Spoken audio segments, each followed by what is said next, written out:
Говорят, что люди не меняются. Но не знаю. За плечами у этого человека Бауманка, институт управления. И этот человек я. Алексей Леонидович Коновалов. Мне 40. И совсем недавно я был успешным владельцем небольшой IT-компании. Как я дошел до такой жизни? Все началось в день программиста. Шел 256-й день года, известный среди айтишников как День программиста. Мои бойцы готовились к празднику. Наш главный программист, он же мой заместитель, пришел на работу, соблюдая профессиональный дресс-код. В свитере и с бородой. Кстати, моего заместителя зовут Алена Вишневская. Привет. Здорово.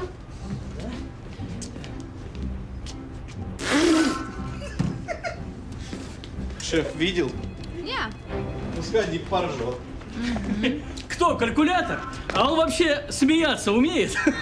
Проще тюленя в зоопарке рассмешить, чем его. Да умеет он смеяться, нормально. Надо просто подход знать.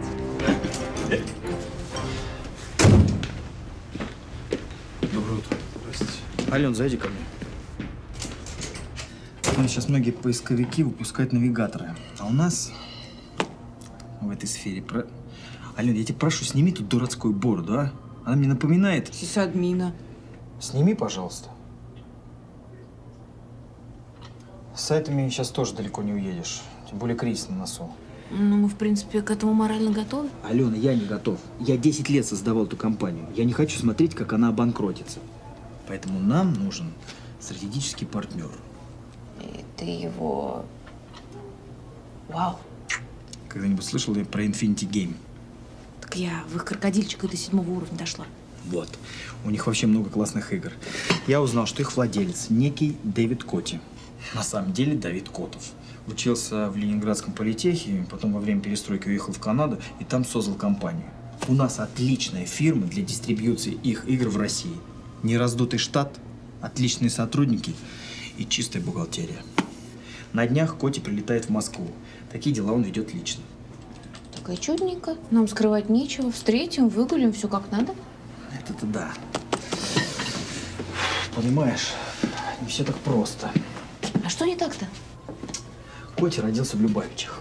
Так, и что, выходцы из Любавича ненавидят москвичей? Нет. Он родился в Любавичах, Ален. Там живут ортодоксальные евреи. Он воспитан в ортодоксальных традициях. Он никогда не подпишет договор со взрослым холостяком, понимаешь? Паноптикум какой-то. Ну, с какого века? В общем, мне нужна семья. Смешно. У тебя девушка-то хоть есть? Ты что, издеваешься, а? Да, действительно. У тебя есть пару дней, чтобы найти мне семью.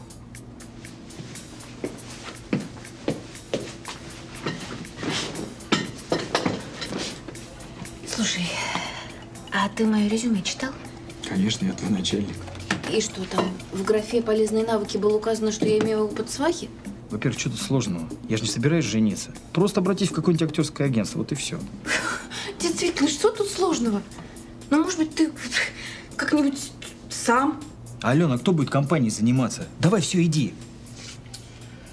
Список рекомендаций я тебе вышлю. Каких рекомендаций? Чтобы ты нашла мне какой-нибудь тортилу. Все-таки моя жена хотела, чтобы соответствовал. Давай, все, иди.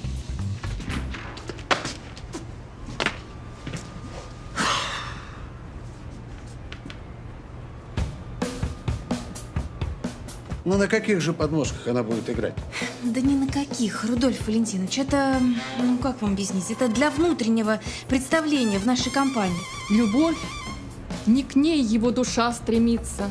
Так, значит, на вашей фирме импровизированная сцена, да? Да не будет никакой сцены, понимаете? Не будет! Садитесь ли вы есть, пока не помоете посуду.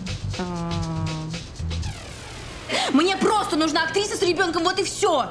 Главное, переговорить с моей бывшей женой, чтобы она разрешила его взять. Да нет никакой сцены, Рудольф Валентинович. И спектакля никакого нет. И играть ничего не надо! А что вы кипятитесь? Я понял. Играть-то где?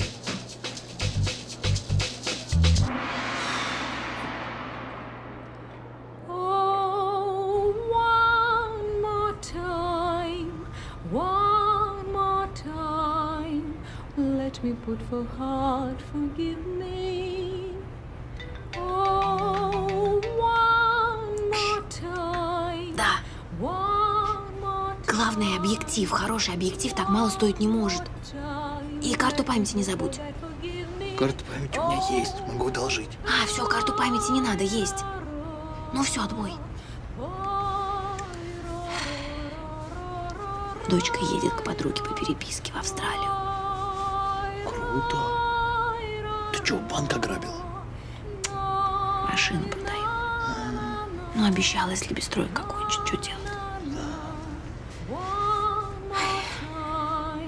I didn't know how much I love you. Oh, one more time, one more time. А ваш ребенок убирает свои игрушки?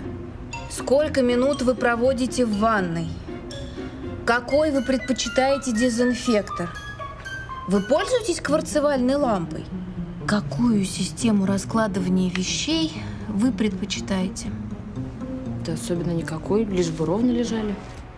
Ага. Система линейного соприкасания. Отлично. Вы нам подходите. Так, кто там еще? Вот. Это что, все? Алена, ну какая-то она габаритная. Зато терпеливая. Она одна, между прочим, смогла выдержать все твои дурацкие вопросы. Слушай, ну она в 2 раза больше меня. Ну и хорошо. Скажем, что вы познакомились на соревнованиях по метанию ядра. Она метала ядро, ты был в группе поддержки. Ну, не модель. Зато добрая, тихая, домашняя. Накрасим, причешем. Ну, чем не жена?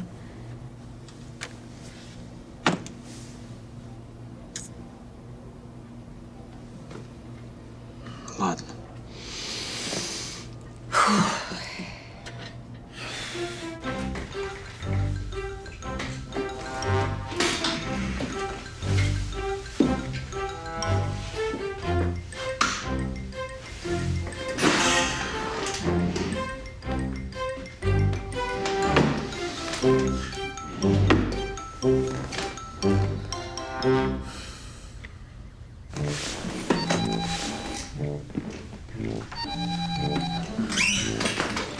Алло, да, Ален. Она отказалась.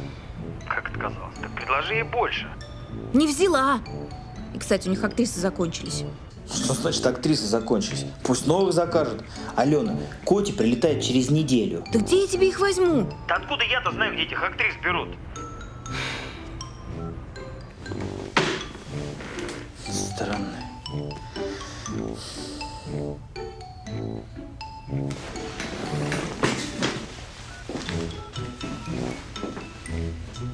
Алло, Ален, слушай, мне тут мысль одна в голову пришла.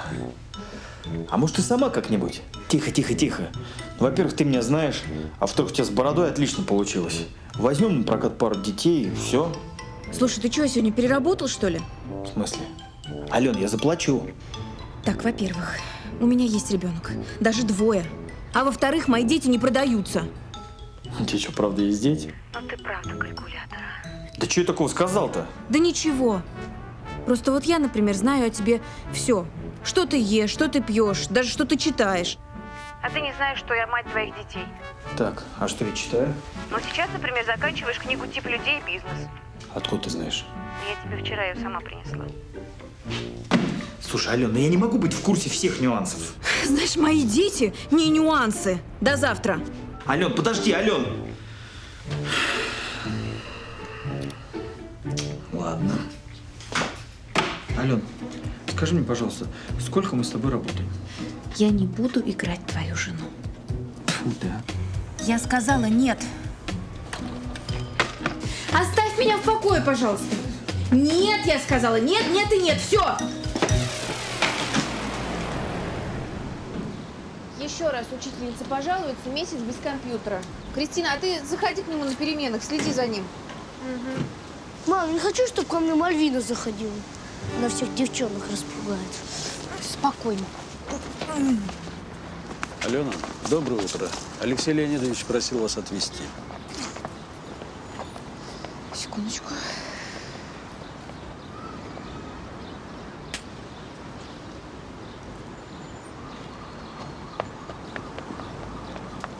Ну сколько можно, а? Я не буду твоей женой, и точка. Подожди. Не нужна мне твоя машина, у меня вон своя есть. Ну что такое? Мама, где наша машинка?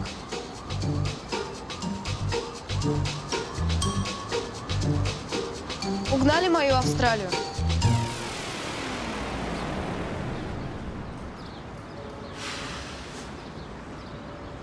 Сколько? 1000 и текущие расходы за твой счет. Все хорошо, я согласен.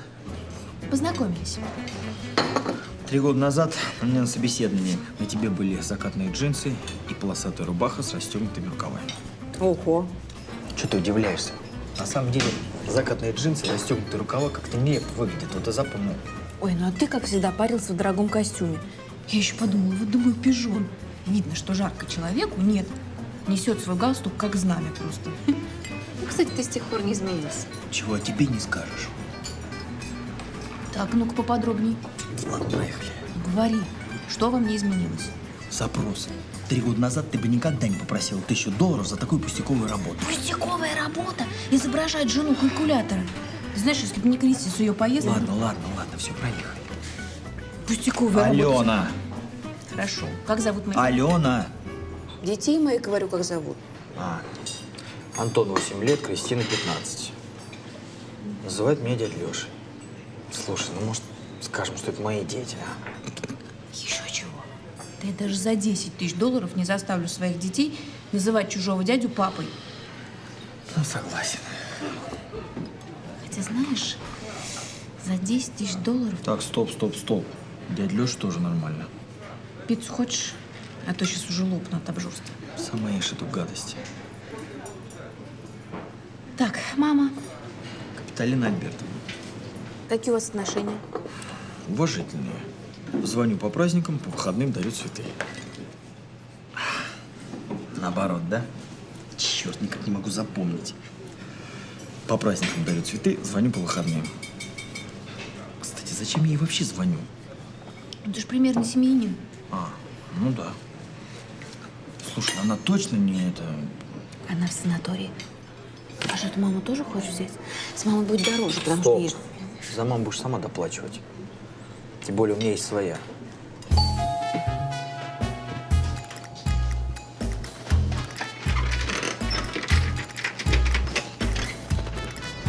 Привет. Рассчитайся с грузчиками. Так, подожди. Сюда, ребят, ставьте. Ага. Подожди, ты чего? Вы что, ну совсем собираетесь переезжать? Никто же не знает, сколько твой Коти здесь пробудет. Мы не можем ходить в одном и том же. А это еще зачем? Антон не может спать на взрослых кроватях. Или у тебя есть детская? Нету. Ну, давай, сюда. Да ты чего здесь? Магазин игрушек хочешь открывать? Слушай, ну как ты хотел? У тебя 2 детей и нет игрушек. Неужели ты думаешь, что Коти поверит в такую ерунду? Не знаю, в моем детстве у меня столько не было. Ну, знаешь ли, ты не был ребенком, ты был подрастающим калькулятором. А мои дети, слава богу, нормальные. Ай.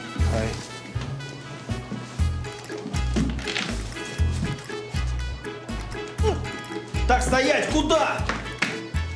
Слушай, твой ребенок только что показал мне язык. Это нормально? В Эфиопии это обозначает «не беспокойся, ничего против тебя не замышляю». Какое облегчение. Мама! Так, Антон... Не трогай. Это что означает, а? Сокотри – это значит дружеский поцелуй. У нас Антон хочет стать путешественником. Так, на. Ничего не трогать! Антон!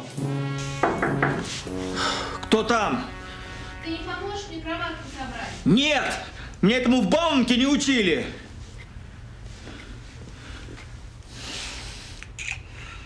Что же я наделал-то?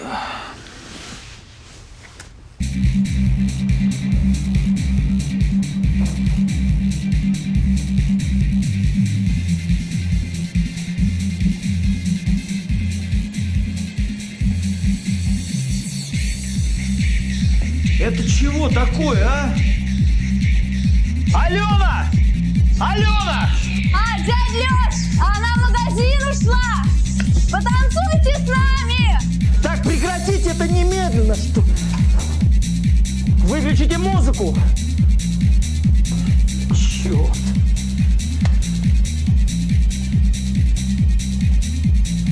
Так, поставь немедленно! Так, дай туда планшетик! Прекратить!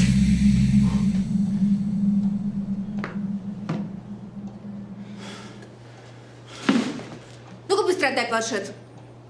Кажется, вечеринка окончена.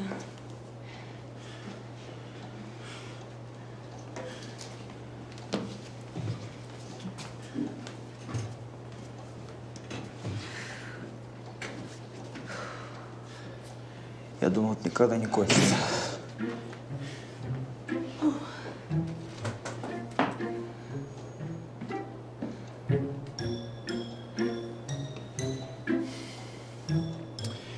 Как-то у тебя так получается? Практика? Я хочу, чтобы твои дети вели себя тише. У меня здесь не сумасшедший дом. Ну, тебе же нужны дети, чтобы показать их Коте. А дети, вот они такие. Да. Ну что, не хочется завести семью детей? Как я могу завести то, что не могу контролировать? Ладно, прибери здесь, пожалуйста. Я тебе не домработница. Так, минуточку. Это твои террористы здесь все разнесли. Я прошу тебя, проследи, чтобы они вели себя приличнее. У меня здесь не танцпол. Да, пока мы не приехали, у тебя здесь вообще был мавзолей. Какая разница? Это был мой мавзолей, слышишь? Мой личный. Конечно, конечно, уважаемая мумия. Да вы любую мумию из гроба поднимете.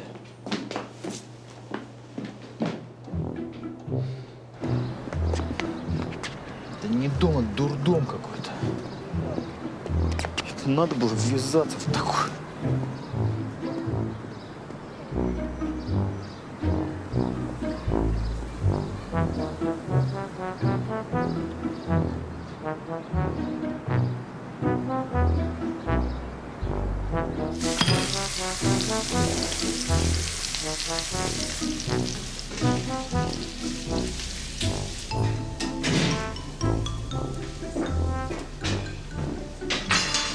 Фу, я не пойму, чем тут пахнет, а? Печенка. Мы с Антошкой приготовили. Алена, я ненавижу запах готовящейся еды. Ты не супергерой, потому что ты не ешь супереды.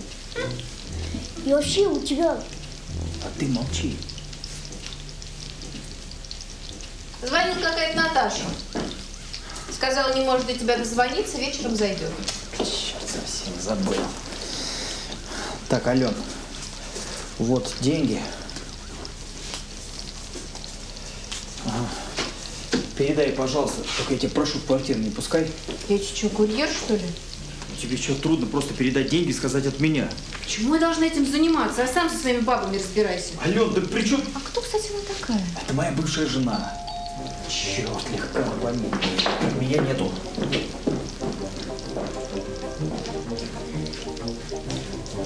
Ну, как можно быть таким бесчувственным? Это же твоя жена, пусть и бывшая. Вы же вместе жили, строили планы, хотели вместе состариться. Даже не хочешь выйти и поздороваться.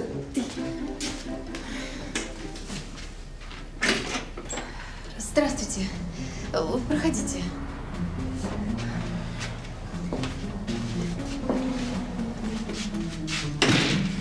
Я Алена, коллега Алексея. Интересный у вас дресс-код.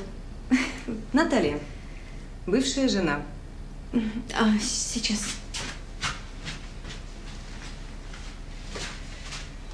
Вот. Сам он, видите ли, не смог. Не захотел. Я знаю, он не горит желанием со мной встречаться. Ой, да вы не переживайте. Ну, это же мужчины, они все такие. Сначала признаются в любви, а потом бросают. Да еще и прячутся. Так вы думаете, что он меня бросил? Вы совершенно не разбираетесь в людях. Он не захотел встречаться. Да кто бы на его месте захотел? Я ему всю молодость испортила. Дура была.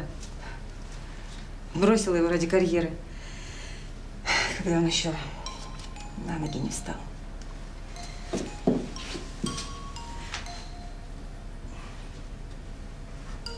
Не повторяйте моих ошибок. И держитесь за хороших людей. Они того стоят.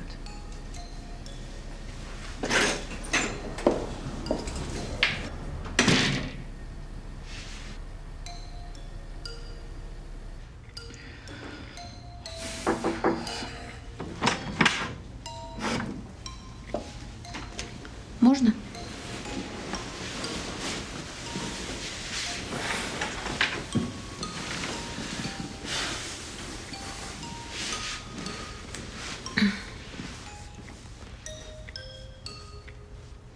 Нет, но я все равно считаю, что тебе не стоит избегать с ней встреч.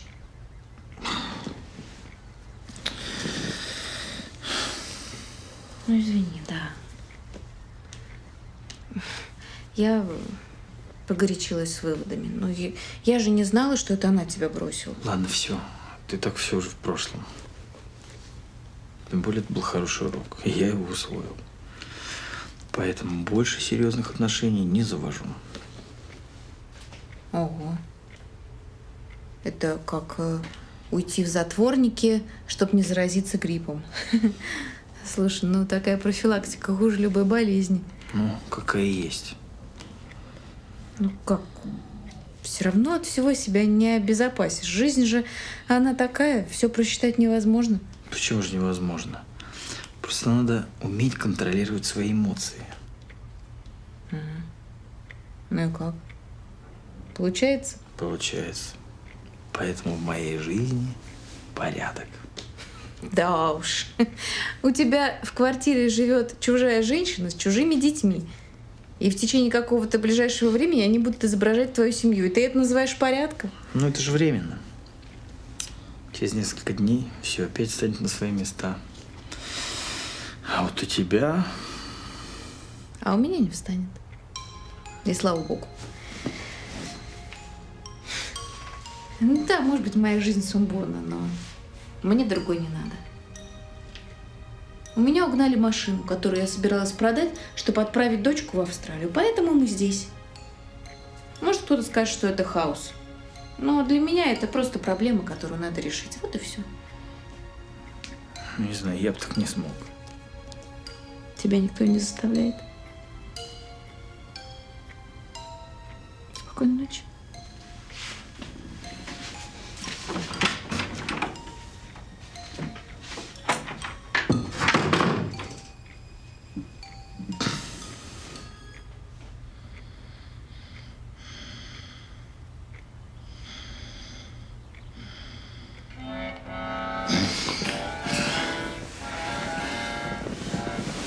Что происходит, а?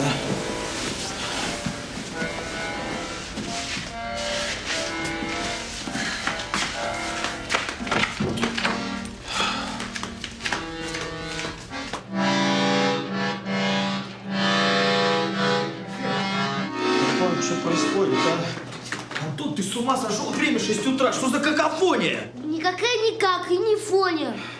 Это мой баян. Мне бабушка подарила. Молодец. Антошка, понимаешь, ты не играешь. Ты такое ощущение, как будто кота тянешь за... Не играешь, в общем. Нет, я играю. Так, все, дай туда баян. Что за ребенок, а? А ты седой. Чего?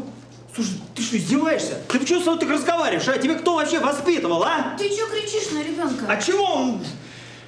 Господи. Мам, он говорит, что играть не умеет. Ты сам седой. А ты не ябедничай. Быстро в ванну зубы чистить. А у тебя краска на пальцах облезла. Вот, посмотри, как ты воспитал. Быстро чистить зубы, я сказала. Так, не смей кричать на моих детей. Сначала с твоих заведи, а потом кричи. Слушай, на моих детей кричать было бы не нужно, потому что они бы умели себя вести. Да, ну конечно, они бы читали экономикс и решали задачки по бухучету, Ну, да? по крайней мере, в 6 утра на баяне они бы точно не пиликали. А ты не нервничай, значит, а то посидеешь. А ты...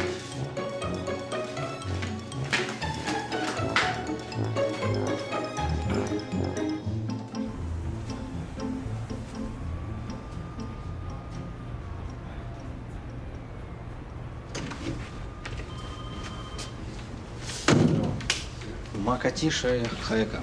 О, привет. Здорово. Че, духа вызываешь? Да нет, тетка из Израиля перевела текст приветственный. Вот, познакомься. Вазген тоже.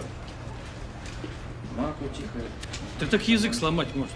Но Алексей же просил сделать все возможное, чтобы дедушка чувствовал себя как дома. Учите.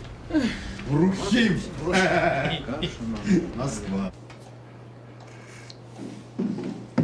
Доброе утро. Доброе. Как отлично, вы вовремя. Миша ждет на улице. Надо детей в школу отвезти. Подожди, ну что, они сами не доедут? Издеваешься? Кристина, Антон, подождите меня на улице, ладно? Хорошо, давай вызовем такси. В чем проблема? Я не могу отправить своих детей с незнакомым мужчиной. Тогда поезжай с ним. Ну, опоздаешь на пару часиков. Уж с начальством я как-нибудь договорюсь. Смешно. Только если я с ними поеду, я задержусь часов до 3, не меньше из-за пробок. Господи, хорошо, ладно, пускай дети едут с водителями, мы с тобой сами доберемся. Так что давай, собирайся, мы опаздываем. Да, я вообще-то собрана. Подожди, ты что, собираешься на работу в таком виде? В каком таком? Я каждый день так хожу. Слушай, в чем проблема? Алён, послушай. Ну, ты скоро, мы в школу опаздываем. Сейчас, подождите, сейчас на улице. Послушай, судьба компании сейчас в руках Коти, и мы должны ему понравиться. Он из религиозной семьи, и мне кажется, тебе нужно одеть что-нибудь поприличнее. Фиг. Аленочка, ну я тебя прошу, ну это временно. В конце концов, ты моя жена, и ты должна соответствовать. Не дождешься. Алена, я повторяю, он из ортодоксальной семьи, они у них не носят джинсы. А я из Бирюлева. И у нас все носят джинсы, включая священников и монашек. И ты не заставишь меня надеть платочек и юбку в пол. Так, Алена! Нет! Мам, дядя Леша, вы что, ругаетесь? Подождите на улице! Что это такое, а? Москва.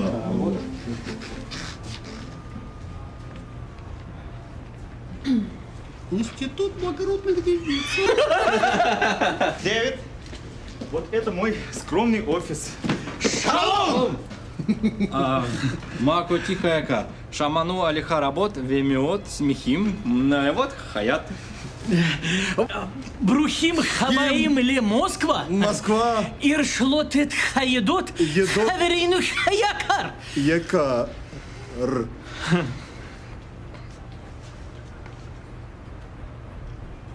Атем Шигурим? Шигурим! Ну что, пьяный? Нет, вы что, они у меня не пьют, просто веселые ребята. Это мои помощники Дмитрий, Вазген, Олег. Дэвид!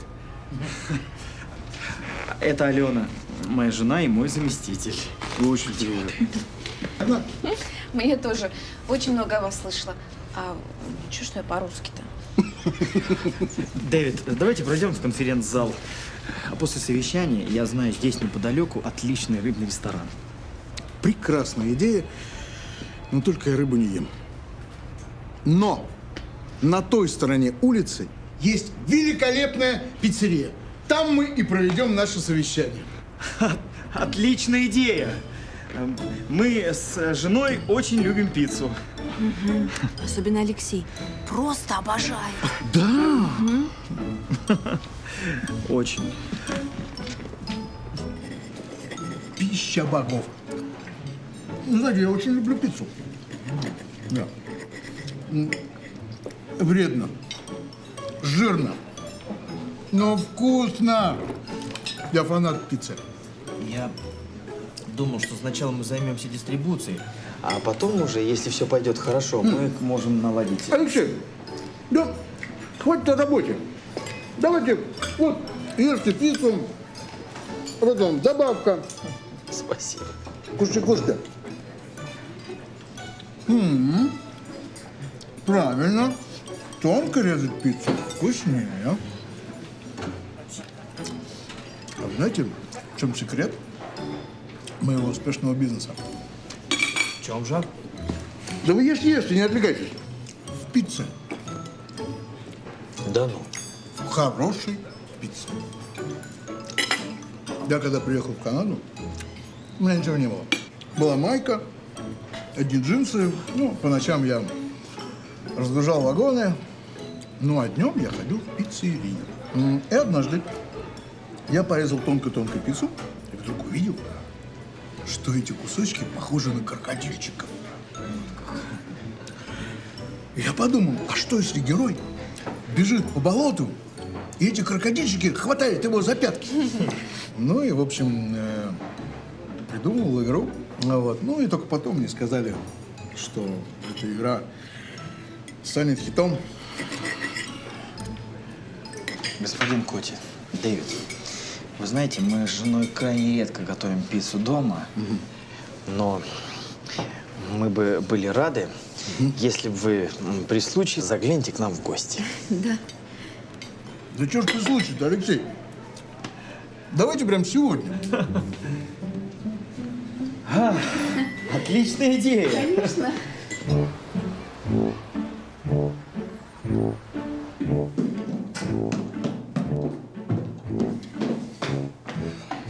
О, тебе что, дали роль в фильме ужасов? Ты хочешь, чтобы я надела рясу? Это последний писк, так все звезды одеваются. Ну, знаешь, у них это сценический образ. Они по улице так не ходят. Они ходят. Хорошо, они ходят. И ты будешь ходить в чем хочешь, когда будешь жить одна, хоть голая. А пока ты живешь со мной, ты будешь одеваться прилично. Боишься, что у дедушки будет инфаркт? У дедушки вряд ли. А вот у дяди Лёши. Хорошо. Надену джинсы. Нет. Ты наденешь то платье, которое я тебе купила на Новый год. Но я в нем похожа на... На человека. Шагом марш. Вот возьму и все как расскажу вашему Коти-шмоти. Да, пожалуйста, останешься без Австралии.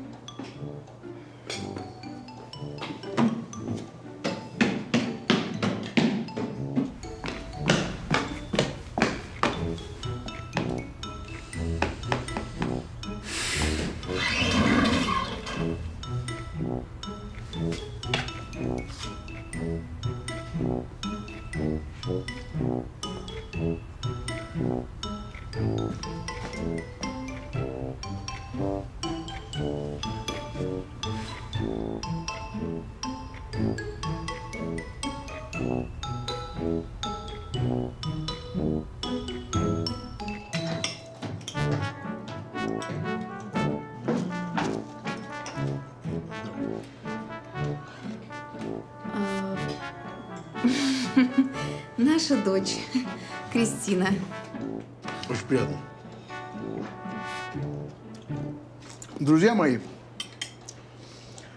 я хотел бы поблагодарить вашу замечательную семью за теплый прием и выпить за наше дальнейшее, самое тесное, теснейшее сотрудничество. Замечательный тост. Да. Чин-чин. Ну, рассказывайте, как вы познакомились? Да, особо-то рассказывать нечего. Алена пришла устраиваться ко мне на работу. Панопчику. Прости? Ну, мама, когда пришла с собеседования, сказала, что там настоящий паноптикум. Вот, значит, как. Да, у меня тогда был действительно небольшой беспорядок в офисе. Я его только снял, поэтому ремонт еще не успел доделать. Ну, до конца, сами понимаете. Ну, понятно. И сразу в нее влюбились? Конечно. Но сколько вы друг друга добивались? Месяц? Вот. Ну, просто дело в том, что Алёша всегда говорит, когда он за мной ухаживал, для него время совершенно незаметно летело. Ну, еще бы. Завоевывать такую замечательную женщину. А вы знаете, в Москве очень быстро летит время. Я живу в Монреале. Городок, конечно, поменьше, но тоже суетливый, поэтому приходится от него отдыхать, ездить, не знаю, на Кубу. Вы были на Кубе? Да. Нет. Не напоминайте маме о той поездке, они так поссорились. Ой, не говорите. Лучше не вспоминать. Кристиночка, ну, расскажите, пожалуйста, а вы чем увлекаетесь? Анна Мальвина. Я не формал. Это такое молодежное движение, субкультура. Кого-то ждете? Да нет, вроде. Минуточку, я пойду посмотрю. Кристиночка, какие новые темочки? А у кого? Во-первых, здравствуйте, молодой человек. Во-вторых, я разыскиваю свою дочь. Поздравляю, но у нас не детективное агентство, ничем не могу помочь. Подождите.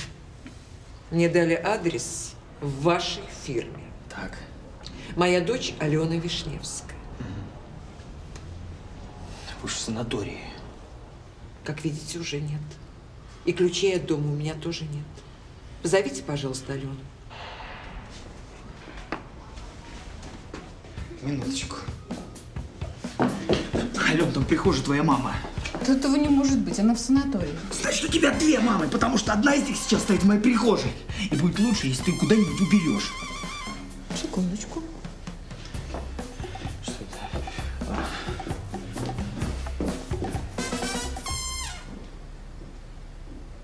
Ты что здесь делаешь? Ты же должна быть в санатории. Там одни старики. Кругом. Одни склерозы и подагры. Я хочу домой. Кстати, а что ты здесь делаешь? Слушай, а что ты мне не позвонила? Хотела сделать сюрприз. У тебя получилось. Сейчас, подожди, я тебе вынесу ключи от дома и деньги на такси. Сейчас. Сейчас. Согласен. Бабушка! Антон! Бабушка! Тоша! Вернись за стол. Что здесь происходит? Я не могу пообщаться с собственным внуком. Мама. Здравствуйте. Здравствуйте. Вот воспитанный мужчина. Меня зовут Капиталина Альбертовна. Я мама вот этой вот барышни. Мама? А я думал, что сестра. Старшая. Дэвид. Очень приятно. Ну, а что же мы вот так вот в коридоре стоим? У нас великолепный ужин.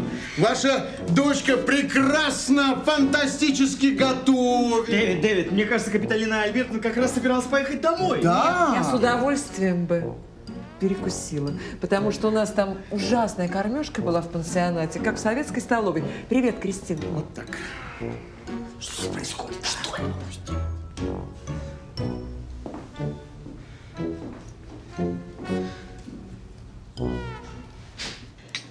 Хороший у вас зять, молодой, успешный.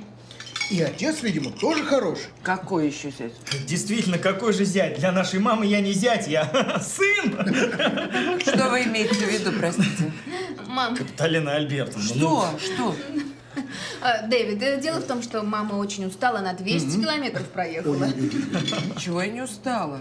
Вообще, что за цирк вы мне здесь устроили? Ладно, хватит, я пошла домой. Где мои вещи? Ты с ума сошла, я не собираюсь в этом участвовать. Мамочка, ну это же моя фирма тоже в каком-то смысле. Я в нее столько сил вложила. Это не ко мне. Не проси. Все, что хочешь. Только помоги. Все, что хочу.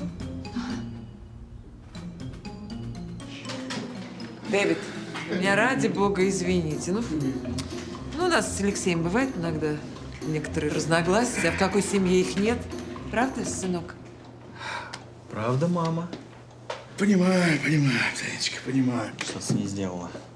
Разрешила устроить дома йогу для пенсионеров. Какая-то умница, какая находчивая. У тебя дома. В Москве очень капризный климат. Вот. Но я думаю, что он нам не помешает устроить маленький пикник. Старинная русская традиция – пикник на природе. Завтра. А что? Отличная идея. Мы, кстати, тоже с семьей обожаем устраивать пикники. Капиталиночка, а вы к нам присоединитесь? Прошу прощения. С вашего позволения, я на минутку украду свою жену. Ален, ты чего? Еще раз полезешь с поцелуями, получишь в монитор, понял? Слушай, хорошо, извини. Только я тебя прошу, не мешаем. Ну ты что, не видишь? Пусть пофлиртуют. Они же нравятся друг другу. Ты что, с ума сошел, что ли? Да что такого? Ну пусть пофлиртуют. Глядишь, контракт быстрее подпишем. Это же моя мама, финансист и фигов. А если она в него влюбится? Чего? С чего она влюбится-то? Она что, Джульетта, что ли? Ей явно больше 14. Слушай, мне тебя иногда прям придушить хочется. Ну, вот и мы. О, прекрасно. А мы с Капиталиночкой вас заждались. Она согласилась поехать вместе с нами.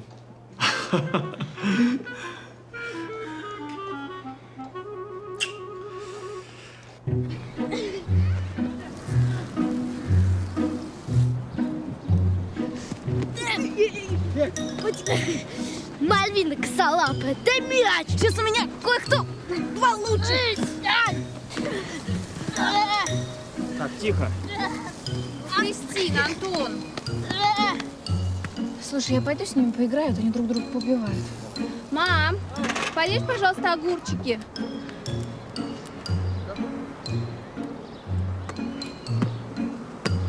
Эй! Дядя Леша, идите к нам. Антош, не могу, шашлык сгорит. Ну-ка, давай. Иди, играй. Ну вот, я с вами.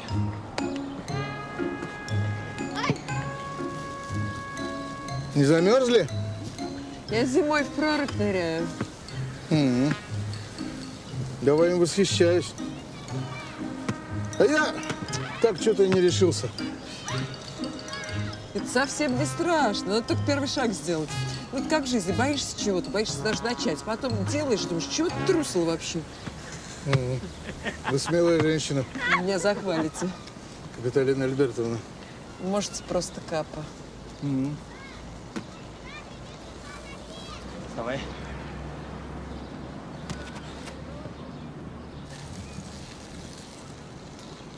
Отличный парень, ваш зять. Ну, может быть, не очень решительный, но я думаю, что и это пройдет. Вы думаете?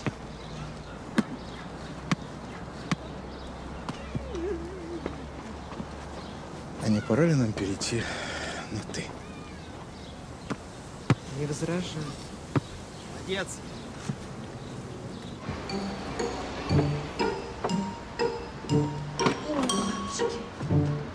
Я думала, мы только к утру доедем.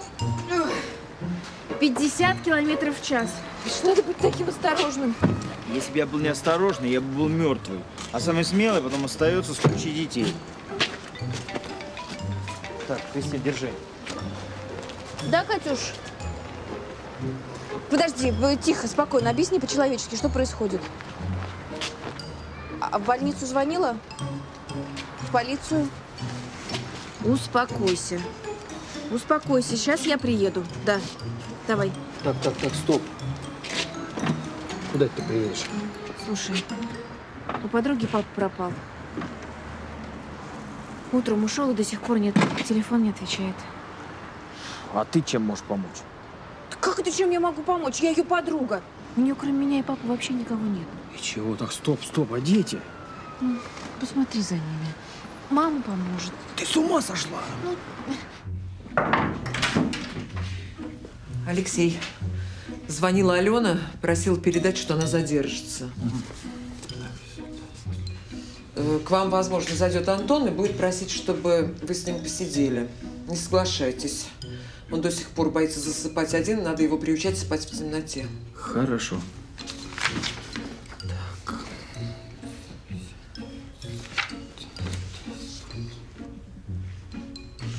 Что еще? Что?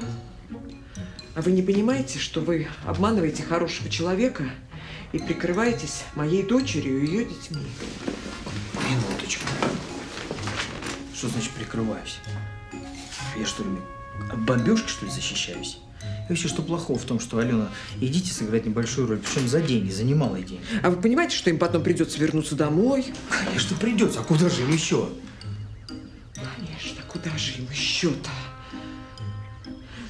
И то, что мои внуки к вам привязались, вас совершенно не волнует. Подожди, а почему меня вообще должно это волновать? Я их что, приручал, что ли? Я просто попросил Алену и детей сыграть роль моей семьи. Все!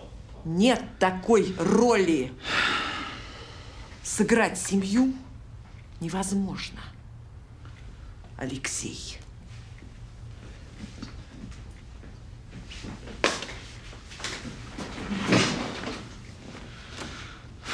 Так, что это? Дядя Леш, я хочу спать. Мудрое решение. Иди ложись. И бабушку с собой прихвати. Бабушка со мной не идет, а я один не могу. Я темноты боюсь. Что ты предлагаешь? Посидите со мной, пожалуйста. Нет, все это исключено. Во-первых, у меня много работы. Во-вторых, ты уже взрослый мальчик, и пора привыкать спать одному. И бабушка так сказала. Все все такие умные, будто никогда сами ничего не боялись.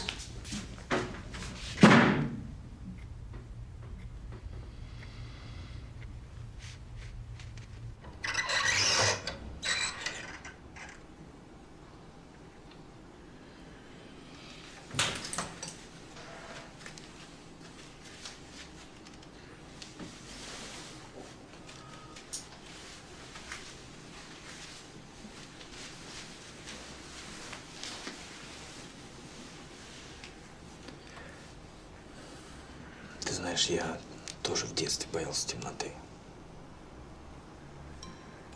С тобой сидела мама? Нет, я жил у бабушки с дедушкой на Украине. Просто мама много работала, поэтому отдавала меня к ним. Значит, с тобой сидела бабушка? У меня был очень строгий дед. Он запрещал бабушке со мной сидеть. И ты не плакал? Честно говоря, бывало. А дед злился и заставлял меня решать задачки. Он у меня был учителем по математике. Ты их не любил решать? Ну почему же? Я вообще с детства любил цифры. А не каждый же вечер. И понимаешь, иногда так хотелось, чтобы вместо деда в спальню вошел папа. Обнял меня и подарил лук.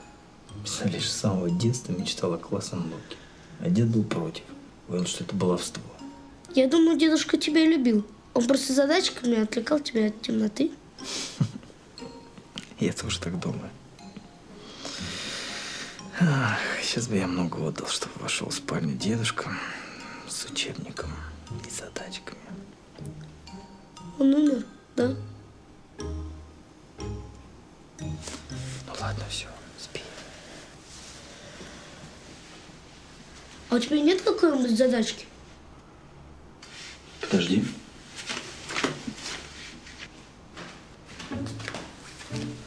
Смотри.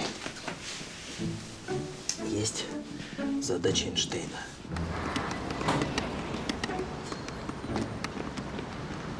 Привет. Привет, закидывай кости. На шлем. Прошвырнемся? Ага.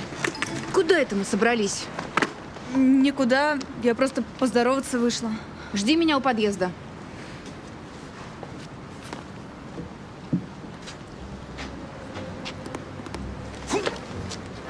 Чтоб я тебя рядом со своей дочерью больше не видела. Понял? Понял. Не дурак. Вот и умница.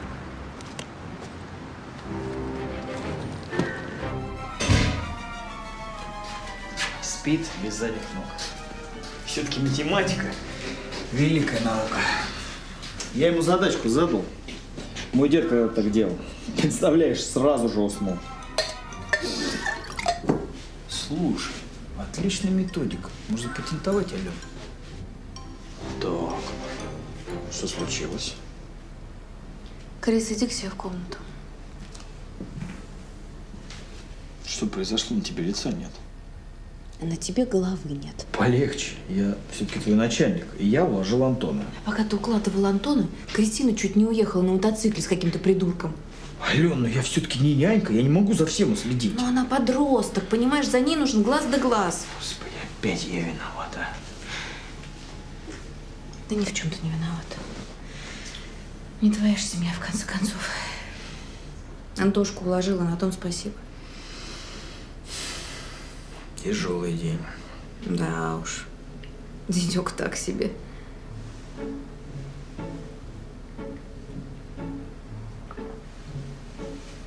А покрепче? Понял. Угу. Ух ты. А можно посмотреть? Пожалуйста. Коновалову Алексею, участнику театральной студии «Галерка», за блестящее исполнение роли Ивана Бездомного в спектакле «Мастер и Маргарита». Это что, шутка? Почему это шутка?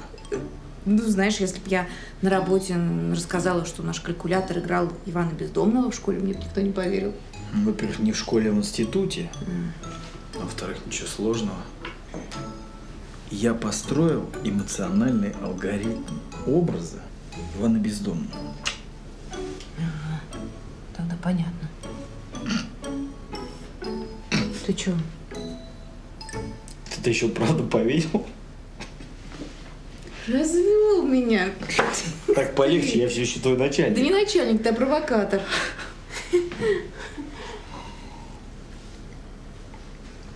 Кстати, как там дедушка? Ну, этот пропал, который. Ага. Да, пока не нашли. Завтра вот хотим окрестные больницы объехать. Может быть, он в какой-нибудь из них. Ой, только не знаю, что с работой делать. Как так? Плохо. Без тебя вовсе будет очень сложно. Я даже не знаю, как мы справимся. И что самое ужасное, тебя решительно неким заменить. Да. Ладно, не переживай. Выкрутимся как-нибудь. Опять развел. Тебе там еще не хватает парочки грамот за успехи на ниве садизма и бытовой лести. Угу. За это и выпьем.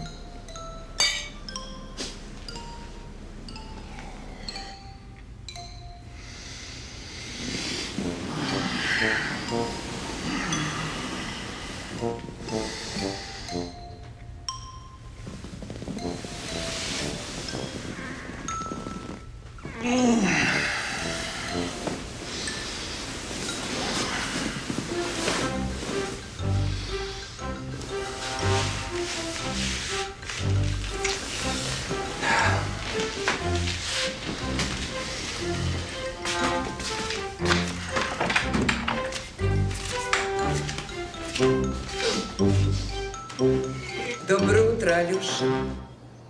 Друзья, это Алексей. Он любезно согласился, чтобы наши собрания проходили у него. Алексей, я там сырников пожарила. Поешьте, пока теплые. Спасибо, я не голоден.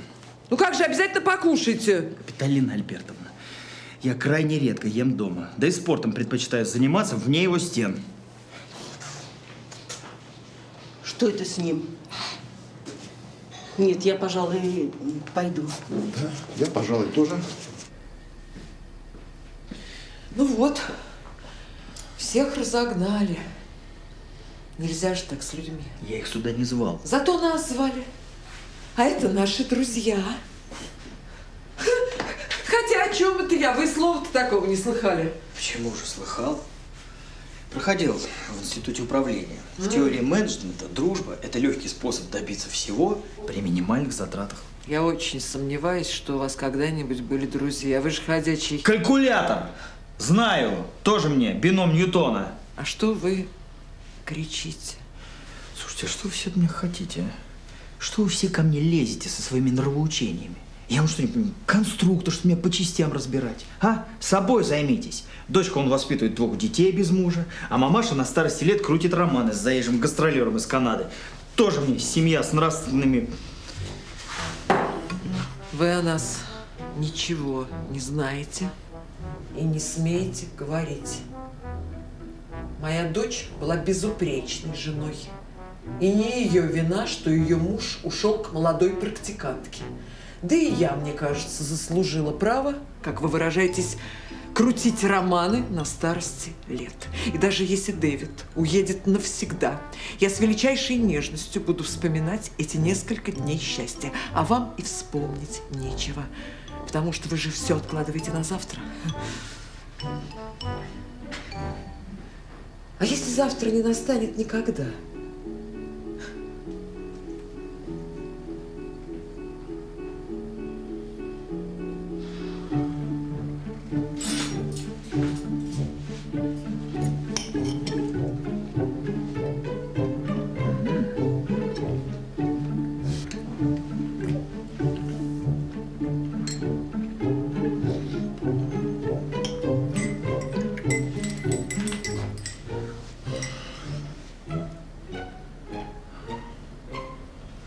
Ну вот, а то дом не ем, дом не ем. Вкусно ведь? Да, правда, очень вкусно. Честно говоря, у меня Давно не было таких прекрасных выходных. Правда?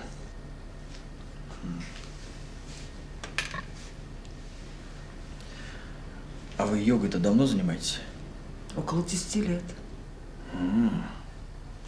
И что, в эту в шарасану стали? Шаршасану. Встаю.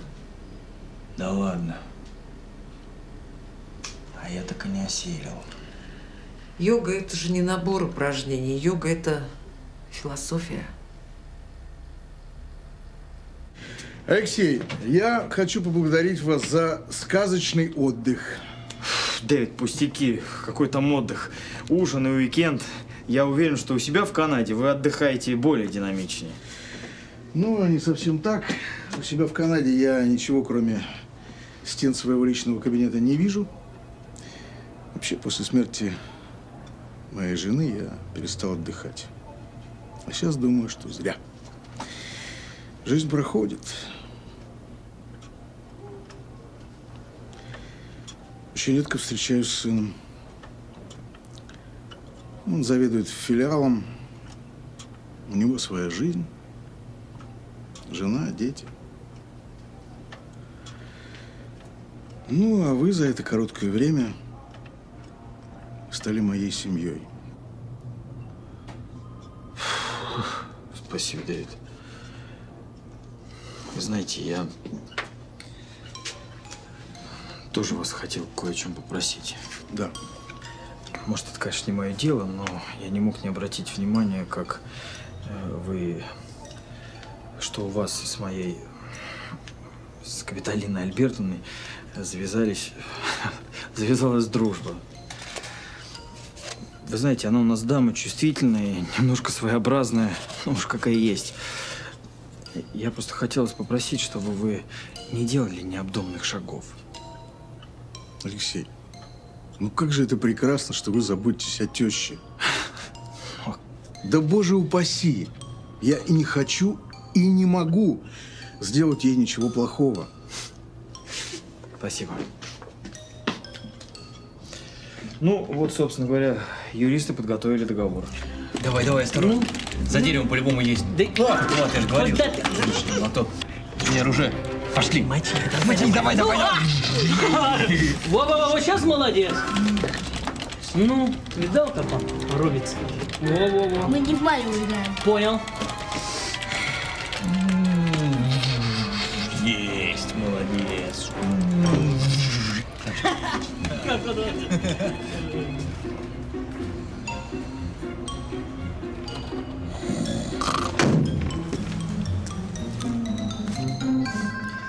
Извините, минуту покоя. Алло, как ушла? Куда ушла? Ладно, все, я понял. Что случилось? Дэвид, простите, там Кристина куда-то ушла. Ну, ничего страшного, она уже взрослый человек. Она взрослая девочка, да, но за ней там один байкер ухлёстывает. И мне кажется, что он тоже думает, что она взрослая. Я скоро. У Никиты свалили родаки на дачу. У него вчера днюха была, ему 500 баксов подарили. Можно поехать и обалденно отвиснуть. Поехали. Да не могу я, меня мать потом убьет. Да ладно, чё, мать, поехали на час? Я тебя через час привезу, поехали. Она даже не заметит. Поехали? Я тебя привезу через час. Дэн, да ладно. я не готова. Да нет. ладно, это сама себе говоришь. Туалет. Чё? Тебе же сказали нет, ты что, тупой, что ли, а?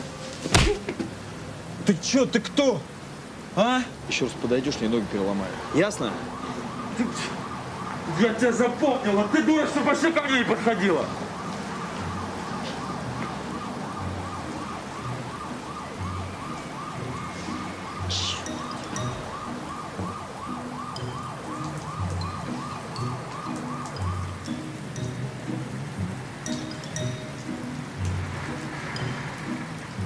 Ну ладно, что насыпалось-то? Ну, мне, наверное, положено грустить. С чего ради? Как это с чего? Вы только что сломали мне личную жизнь. И теперь Дэн ко мне близко не подойдет. Да уж. Да и черт с ним. Да как это? Ну, дядя Леш, ну вы ничего не понимаете. Он вон какой красивый. Какой же он красивый. Так симпатичный, смазливый. Разницу ты чувствуешь? Вот ты красивая. Все равно. Вы знаете, какие у него друзья? Вот у него есть друг Никита, а у него родители депутаты. А еще у него есть друзья байкеры. Один даже в тюрьме сидел. Круто? О, что ж крутого, когда у тебя друзья уголовники или родители депутаты. Нет, это, конечно, круто. Но круто это когда ты сам что-то сделал, а? Вот, например, дядя Коти открыл огромную компанию. Круто? Еще как. Вот, или мама твоя. Ну что, мама? Как что мама? Мама воспитала вас, при этом работает, при этом один из лучших программистов Москвы. Круто? Круто. Круто. Выражаясь вашим языком, это вообще крутяк. Но я не знала, что мама такая крутая. А то. Поэтому крутость – это не внешность и не мотоцикл, который тебе кто-то подарил. И уж точно не умение пускать пыль в глаза, как этот Дэн твой делает. Круто – это когда ты делаешь дело и умеешь отвечать за свои поступки. Понимаешь? И в этом твоя мама любому фору даст. Да. Дядь Лёш, а ведь вы на нее запали. У кого? Сами знаете. Что за глупости ты говоришь? У нас просто рабочие отношения, и все. Ну а как же умение отвечать за свои поступки? Так, подожди. Во-первых, я не говорил, что я крутой. А во-вторых, давай пойдем, чтобы мы заболтались с тобой. Дядь Лёш, только маме ничего про Дэна не говорите. Он ей не нравится. Мне тоже не нравится. Ладно.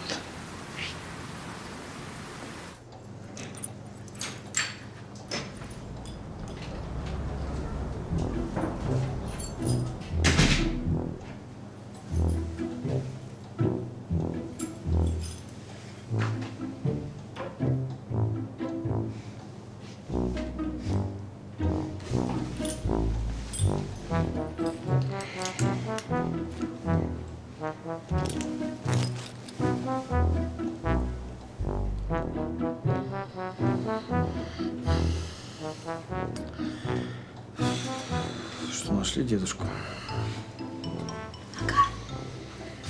Пошел погулять, упал, сломал ногу. Отвезли в больницу, а в больнице номер телефона свой вспомнить не смог. Понятно.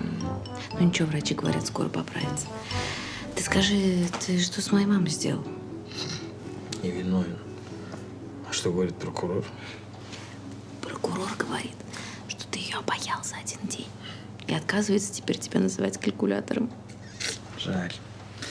Уже начал привыкать к этому прозвищу. Ну, ты не волнуйся, другие-то не перестанут тебя так называть. Ладно, давайте, детеныш. Тихо, я сам отнесу.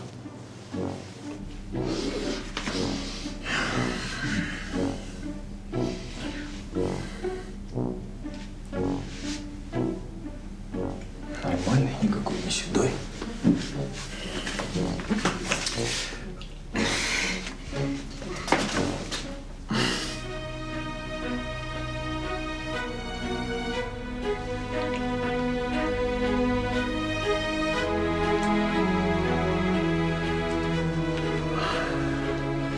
Ну что, поздновато уже.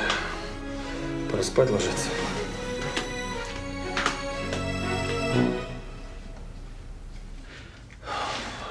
Че это было-то?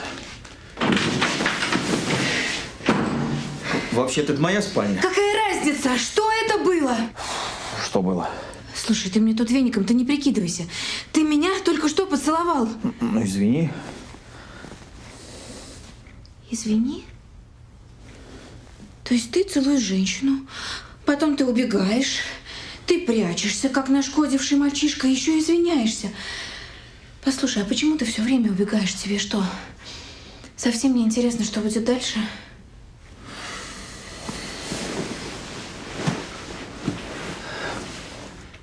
Ален, я знаю, что будет дальше. Дальше будет хаос. Такой же, как был с моей бывшей женой. Когда возвращаешься домой и не знаешь, что там тебя ждет. Когда настроение меняется по несколько раз в день. Я целых 7 лет пытался хоть как-то упорядочить свою жизнь. А ты за пару дней здесь все перевернуло с ног на голову. И вот я уже дружу с твоей мамой, мне нравятся твои дети. Но я не готов, понимаешь? Не...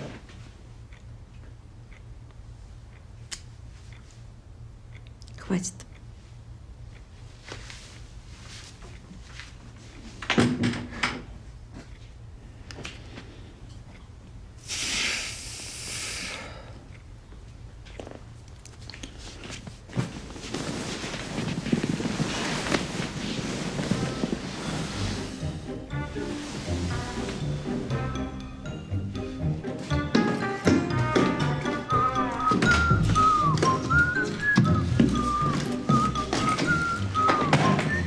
Алена, ты чего? Контракт с Коти будет подписан сегодня, правильно? Значит, ее необходимости в нас больше нет, правильно? Ален, подожди. Есть или нет?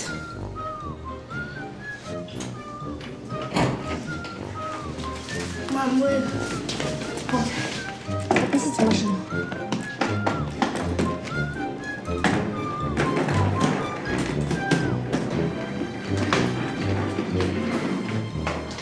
Нет. Если необходимости в нас больше нет, то мы уезжаем. Все условия соглашения мы выполнили. И прошу оставить мою семью в покое. Нет. Что нет? Не все условия. Подожди.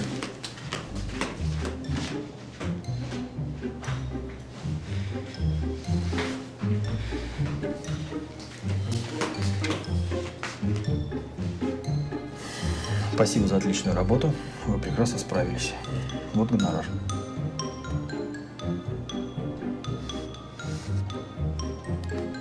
Теперь все. Дверь можете захлопнуть.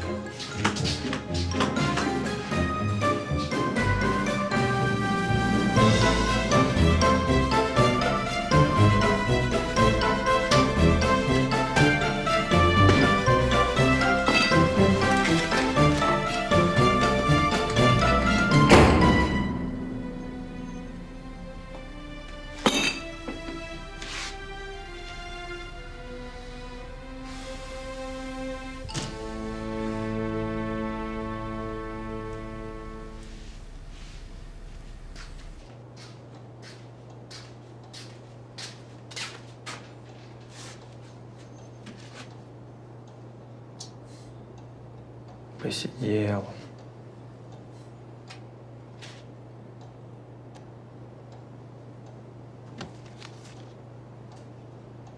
Так.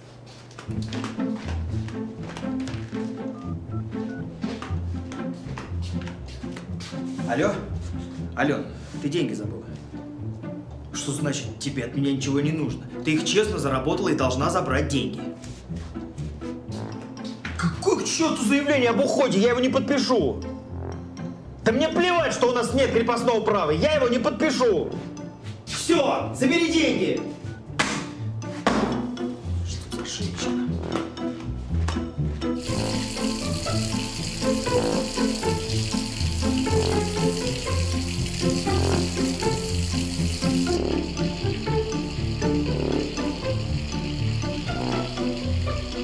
Мам, ты плачешь? Нет.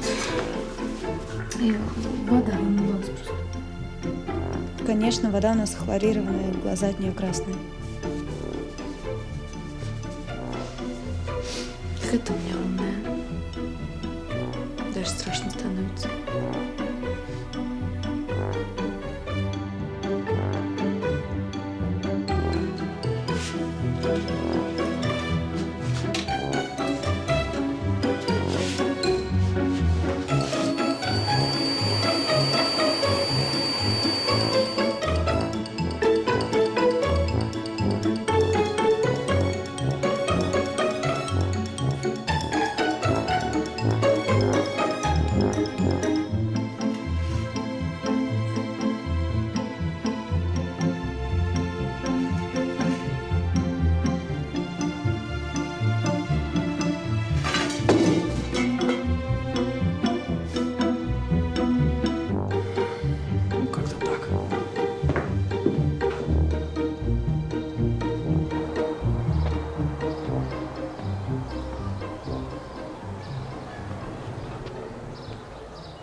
Здравствуйте, Давид.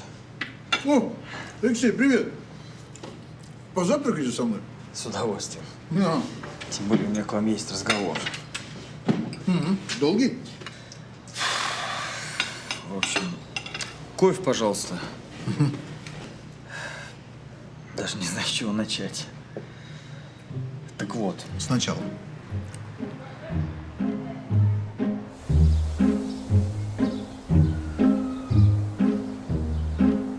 Ну, я не понимаю, зачем был огород городить с этой фиктивной семьей? Как зачем? В Википедии сказано, что вы родились в Любавичах. Так, и что? Как что? Там сказано, что ваш отец был раввин, и я подумал, что вы никогда не согласитесь на гешефт с 40-летним холостяком. А что смешного? Алексей, я в 15 лет сбежал из дома. Кроме того, я агностик и обожаю свинину. Ну, что было дальше? Ну, знаете, дальше вообще все запуталось. Так.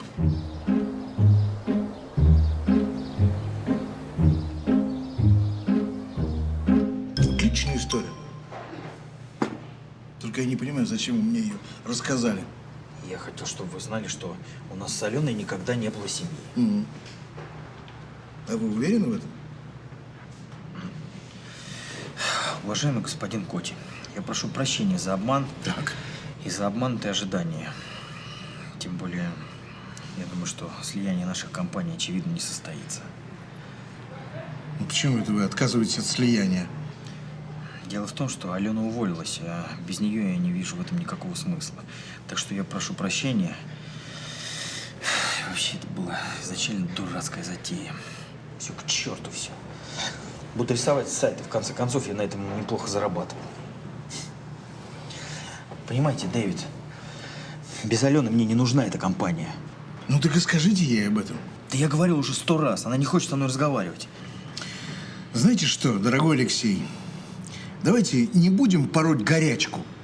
У нас с вами намечается замечательное, благородное дело. Мы будем с вами выпускать игрушки. И кроме того, ваш байт – это ваш ребенок. Как же можно отказываться от ребенка, если вас бросила женщина? Я предлагаю вам уйти в отпуск, а я пока поруковожу байтом. Ну, я, вы знаете, там в этой корпорации громадной совсем забыл, как это так, руководить маленькой компанией. Подождите, а мне что делать?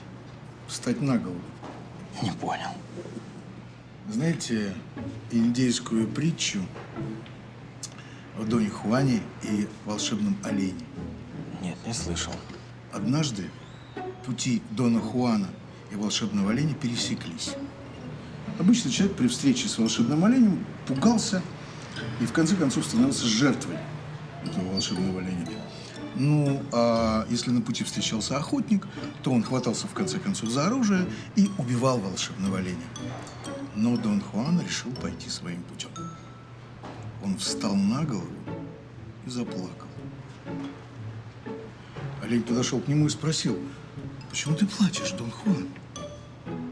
«Потому что мне грустно». И чего? Ну, очень странное чувство юмора у индейцев. Но в одном Дон Хуан прав. Если ты хочешь поймать чудо или вернуть любимую женщину, то нужно встать на голову. Да, как это? Послушайте, Дэвид, у меня к вам есть просьба.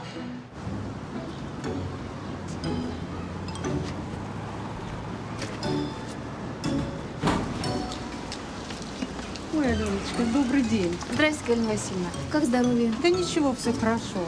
А у вас гости? Я же просила оставить мою семью в покое и не лезть в нас. Ну, если вы против, я уйду. Мы осваиваем одну из основных поз – позу героя. Извините, Алена. Ой, да. Нет, это вы меня простите. Я просто... Привет, мам. В общем, я позвонила, узнала, билеты есть. Если брать туда и обратно, то будет скидка. Подожди. Какие билеты? Как какие? В Австралию. Ой, Крис, с Австралией придется повременить у нас сейчас, сама понимаешь. Это я попросил ее позвонить.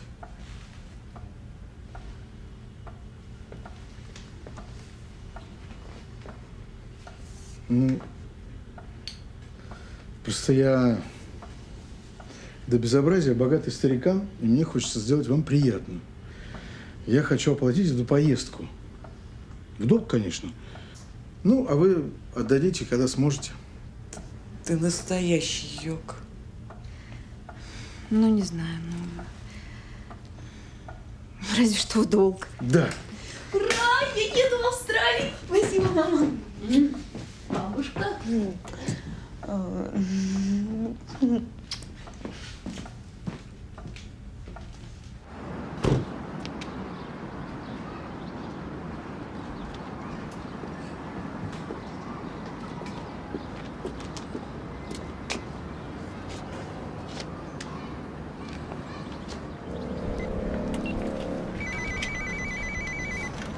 Кто?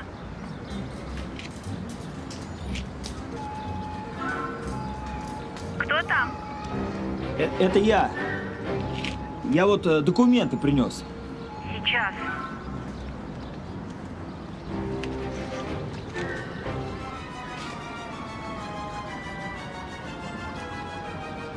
Алена. Дорогая Алена. Что за бред, а? Алена, я идиот. Я вел себя как перепуганный мальчишка. И нет прощения. Потому что...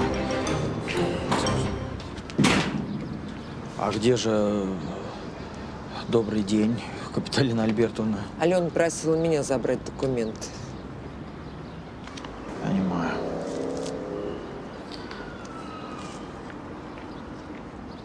Как дела, Алёша? Спасибо, не жалуюсь. Как настроение? Отлично. Черт, кого я обманываю. Отвратительное настроение. Алена не отвечает на мои звонки. Да что там, она даже не может выйти, чтобы просто документы забрать. Я себя чувствую каким-то прокаженным. Ну что, я не заслуживаю второй шанс, что ли, а? Ну да, я был идиот. Да, я был бесчувственный болван. Да даже приговоренному к смерти дают сигарету. Почему она не может со мной просто поговорить, а? Тише. Да что тише, а? Ну что, их жалко, что ли, а? Вот даже вы говорили, что нельзя в жизни упускать ни одного шанса. Жизнь коротка. И что теперь? Кто его теперь упускает, а? Мне нужна семья, а ей, выходит, нет. А как со здоровьем? Вы что, издеваетесь, а? По утрам бегаешь? Нет, не бегаю. Очень зря. Мой учитель йоги советует всем бегать по утрам. Капиталина Альбертовна, при чем тут бег, а? Мы все бегаем. Да мне все... Кто на роликах, кто на велосипеде. У нас здесь рядом парк. Парк рядом. И в какое же время ваш учитель йоги рекомендует бегать? А он говорит, что лучшее время 9 утра. 9. Нормально.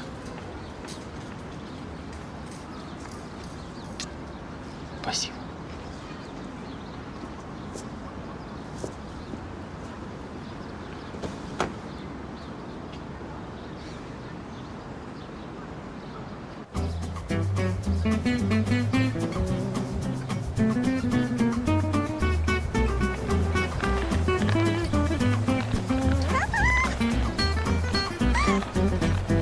Вперед, собака, мордой вверх.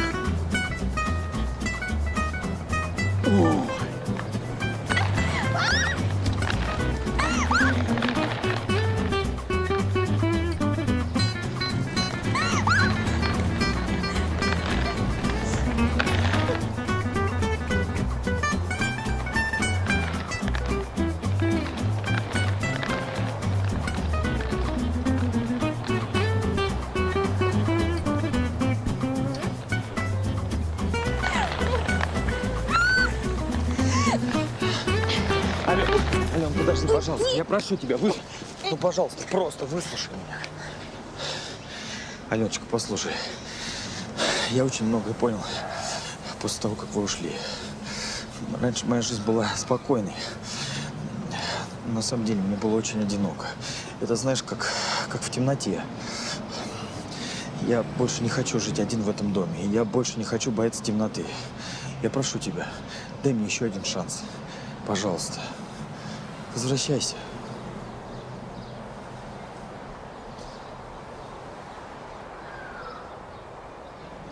Ну хорошо. Я вернусь. Когда рак на горе свистнет. Ален, Ален.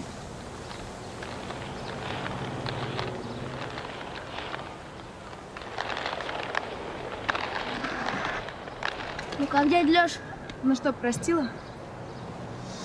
Сказал, вернется, когда рак на горе свистнет. Жалко. Да. А что вы такие мрачные? Она ж не сказала нет?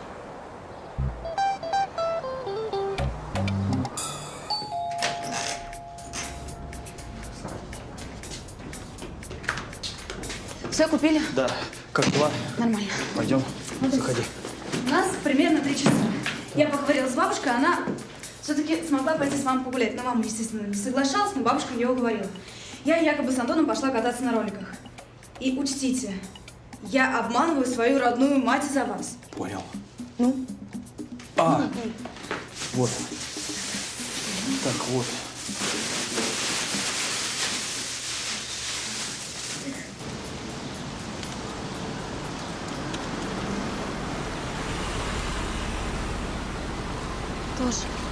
Тоже просыпайся. Что, надеюсь, все сработает.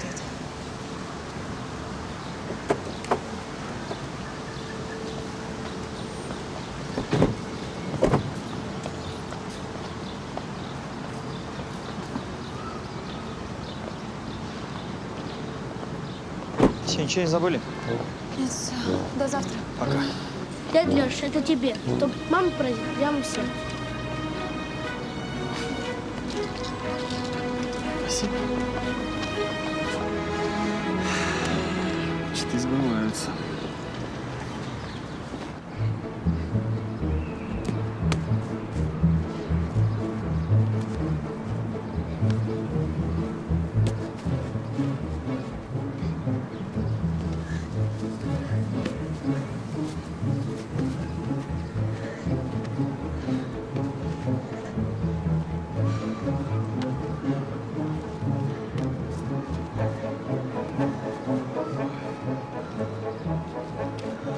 Крис, ну что ты нас сюда притащила? Здесь, что ли, на роликах кататься? Мам, не ворчи. Смотри, как здесь красиво. Господи, какая же красота. Да, согласен.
Ой!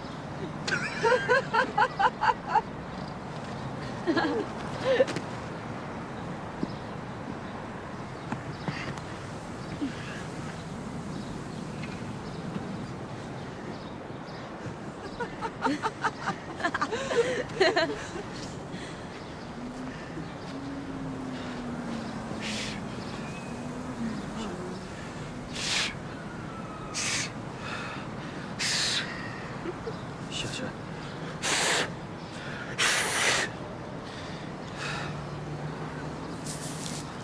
В общем, я свисток потерял.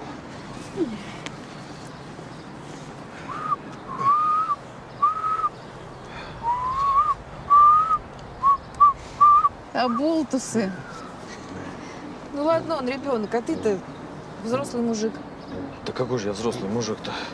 Ты не видишь, я рак, который свистнул на горе. Так себе свистнул-то. Ну, как мог, так и свистнул.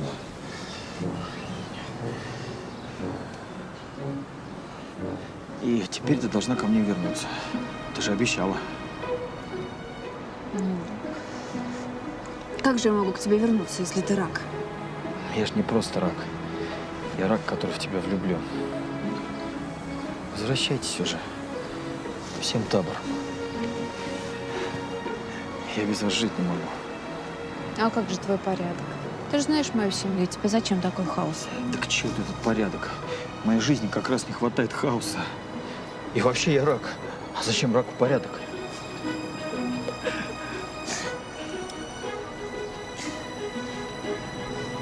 Что? Ну? Как что? Целуй его. Все ждут. Кто это все? Мы. Мы. Вы.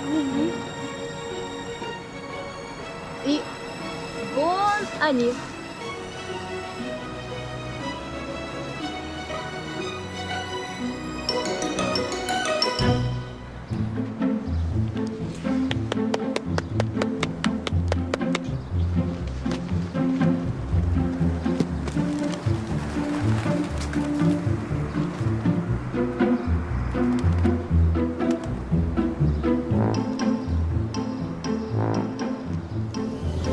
Дэвид передал нам с Аленой бразды правления объединенной компании, а сам с Капитолиной Альбертовной усиленно занялся йогой. Теперь они готовятся к переезду на Гоа. Кристина окончательно рассталась с неформальным движением и мечтами попасть в крутую компанию. Теперь она дружит с парнем своего возраста, хотя времени на свидание почти не остается. Мечтает стать модельером и придумывать одежду. Антон больше не боится темноты и теперь спокойно засыпает в одиночестве, глядя в звездное небо. Кроме того, у него появилась работа. Антон 1,5 часа в день тестирует наши новые игрушки. Мне иногда кажется, что он самый полезный сотрудник нашей фирмы. Ну а мы с Аленой руководим Infinity Game. Правда, Алене сейчас немного не до того, все-таки 7-й месяц. Но она упорно отказывается уходить в декрет. Говорит, что программисты выше этого.